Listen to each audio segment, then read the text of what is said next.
Hey everybody, this is Deb with Truthification Chronicles, and this is an article by Cheryl Atkinson, and she has written this about 73 media mistakes in the Trump era, the definitive list.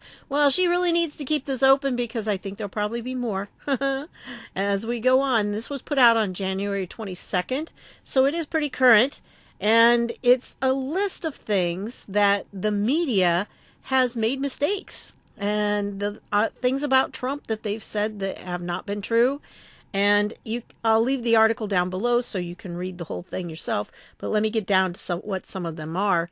And so this is she's going to compile this list and keep it updated, I think. So 73 notable mistakes and missteps in major media reporting on Donald Trump. The first one she mentions is August 2016 to November 2016. The New York Post published modeling photos of Trump's wife, Melania, and reported they were taken in 1995. Various news outlets relied on the date to imply that Melania, an immigrant, had violated her visa status. But the media got the date wrong. Politico was among the news agencies that later issued a photo date correction. Was among the news agencies. Not all of them did. October 1st, 2016, the New York Times and other media widely suggested or implied that Trump had not paid income tax for 18 years. Later, tax return pages leaked to MSNBC. Oh, I remember that. Rachel Maddow. Oh, she was just waiting. You just wait till you see this. And she led you on for an hour? And it was nothing. Absolutely nothing. And all it did was showed that Trump actually paid a higher rate than Democrats Bernie Sanders and President Obama. Number 3, October 18, 2016, in a Washington Post piece not labeled opinion or analysis, Stuart Rothenberg reported that Trump's path to an electoral college victory was non-existent. Boy, was he wrong, and boy, am I grateful to God every day that he was wrong. Number 4, November 4th, 2016, USA Today misstated Melania Trump's arrival date from Slovenia amid a flurry of reporting that questioned her immigration status from the mid-1990s. She was undocumented, they said. They don't even have anything, and they make stuff up. I'm telling you, they take fiction and try to sell it as truth. Truthification. They just don't, they can't stand the truth because the truth does not fit in their narrative. So instead, what do? They do this kind of stuff. This goes on. Early on November 9th, 2016, early on election night, the Detroit Free Press called the state of Michigan for Hillary Clinton. Trump actually won Michigan. Oh, that was great. You know what? That was just an awesome night, wasn't it? I mean, that was the best night ever. I really wasn't going to stay up because I thought, I don't think he's going to win. And everything looked like it was for Hillary, And I don't know. I have to admit, I was not a big Trump fan at the beginning, but I certainly didn't want Hillary in. And I knew logistically he was the only person that of the lot that was out there for the Republicans who had a real chance against her. And so I knew that's who I had to vote for. I was not terribly thrilled because I had listened to a lot of the media lies. I honestly had. Once I started researching him, though, I started to find out, hey, this guy has been talking about this stuff for years. He is not just a flash in the pan person. He really knows what he's talking about. And I really started to get behind him then, but I'm afraid I was a bit of a doubter that night. I didn't think he was going to win. And then at last minute, I thought, you know what? I'm going to stay up just because I can. Because I have health issues and it is a challenge for me, but I could sleep the next day. That was the thing. And I thought, okay, I can sleep all day the next day if I have to. And this could be historical. I mean, if he would win, it would be quite a big deal. So I stayed up, and there was that period of time, an hour and a half or so, where no returns came in. Nothing new. It was the same numbers all the time for about an hour and a half. And since then, I've realized that that's when the battle was going on, really, where the white hats in our military were trying to stop them from cheating and stealing the election. And had it not been for them doing that, we know where we'd be, right? And I'm afraid it would not be pleasant for any of us.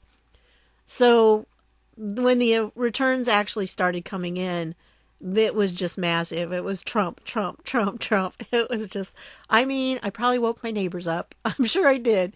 But I was hooting and hollering, and the cats were looking at me really strange. Like, what in the world? But it was a great night, and I'm so glad I made the decision to stay up because it was well worth it. And I would never trade that experience for anything. It was wonderful. And it's been such a ride ever since then. And I tell you, with each passing day, he gains more of my confidence because he still is proving himself every day. He proves that he is really working for the American people. And when Michael Cohen said, when he was testifying at Congress, and he was saying how Trump didn't care about the American people, he just wanted to use it to enhance his brand, to promote his brand. It's like, no, that is not true. First of all, as somebody who has had a small business before, I can tell you that you don't want to do something that's going to lose you money. And he has lost money. His properties and everything really have lost money since he's been in office. So it's not something that's been gaining him money at all. And when people say that, I just have to look at him and shake my head and say, you really have no idea. You've listened to so many lies. You don't know the truth anymore. And I was there once. I really did listen to the lies. And all I ever saw of him was him on, The Apprentice. I watched that a few years. But I just never thought that highly of him. I thought he was pretty egotistical, and he still is. But it's a good egotistical because we needed somebody in there with extreme confidence. And so that's what he came in with. And we knew he wasn't a saint when we put him in there. I knew he wasn't. And I wasn't looking for somebody who was a saint. I was looking for somebody who would actually get the job done. And because he was a businessman, now I had voted a couple, the time before 2012, I had voted for Herman Cain in the primaries because I thought a businessman was really who we needed to get into Washington. And so it was not that far of a reach when it came to Donald Trump. And once I started putting aside what the media was saying about him and I started looking into what he actually was and listening to his rallies, I understood that there was a lot of lies out there about him. And those lies were not who he was. And you can see who he is by the way he interacts with people. And so, anyway, that's just my little reminisce there. I got to do that once in a while because it's such a great memory to remember that night. It was like the next morning when I woke up, it was like the world had just changed. I had been feeling so defeated because, thinking that Hillary was going to be our president, I didn't know how we were going to survive, and I really knew that we weren't. I figured, hey, the Lord's coming back really soon.